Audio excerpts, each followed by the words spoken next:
আমরা অতি শীঘ্রই 12 ফেব্রুয়ারি সকলে মিলেমিশে এক জায়গায় ভোট দিব। আপনারা জানেন আমাদের দেশ মাতা যিনি অসুস্থ হয়ে হসপিটালে আছেন, আল্লাহ যেন ওনাকে অতি শীঘ্রই সুস্থ করে আমাদের মাঝখানে নিয়ে আসে। পৃথিবীতে কোনো নেতা নাই যার সম্বর্ধনাতে কোটি খানিক লোক হয়েছে।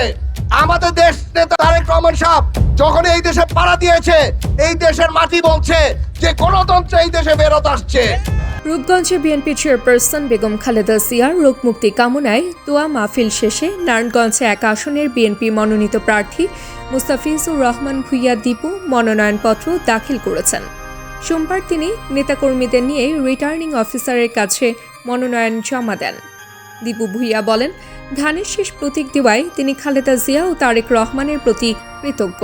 তিনি আশা প্রকাশ করেন যে এবার জনগণ নির্বিঘ্নে ভোট দিতে পারবে। বিজয়ী হলে তিনি শিক্ষা, চিকিৎসা, বাসস্থান, মাদক ও সন্ত্রাস নির্মূলে কাজ করার অঙ্গীকার ব্যক্ত করেন। এর আগে রূপগঞ্জ প্রেস ক্লাব প্রাঙ্গণে খালেদা জিয়ার দ্রুত সুস্থতা কামনায় দোয়া মাহফিল হয়। এতে বিএনপির জেলা উপজেলা নেতারা উপস্থিত ছিলেন। আজকে এমন একটা দিন যে আমরা গণতন্ত্রের অতি কাছাকাছি চলে আসছি। যেই গণতন্ত্র 17 বছর ধরে আমরা দেখি নাই, আমাদের নতুন জেনারেশন দেখে নাই, আমাদের মা বোনরা ভোট দেয় নাই। ইনশাল্লাহ আমরা অতি শীঘ্রই 12 ফেব্রুয়ারি সকলে মিলেমিশে এক জায়গায় ভোট দিব। ভোটটা কোন জায়গায় দিব? ভোটটা কোথায় দিব? ইনশাল্লাহ আমরা সকলে মিলেমিশে একসাথে মিলেমিশে ধানের শীষে ইনশাল্লাহ ভোট দিব।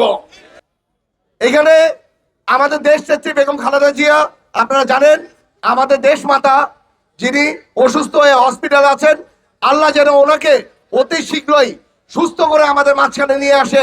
ইভেন এই 12 তারিখের নির্বাচনের পরে যাতে ওনার মাধ্যমে যাতে নির্বাচনটা সফল হয়। আমাদের নেতা তারেক রহমান সাহেব এই দেশে এসে একটি ইতিহাস সৃষ্টি করে গেছে। পৃথিবীতে কোনো নেতা নাই যার সম্বর্ধনাতে কোটি খানিক লোক হয়েছে। আমাদের দেশ নেতা তারেক রহমান সাহেব যখন এই দেশে পাড়া দিয়েছে, এই দেশের মাটি বলছে যে গণতন্ত্র এই দেশে ফেরত আসছে।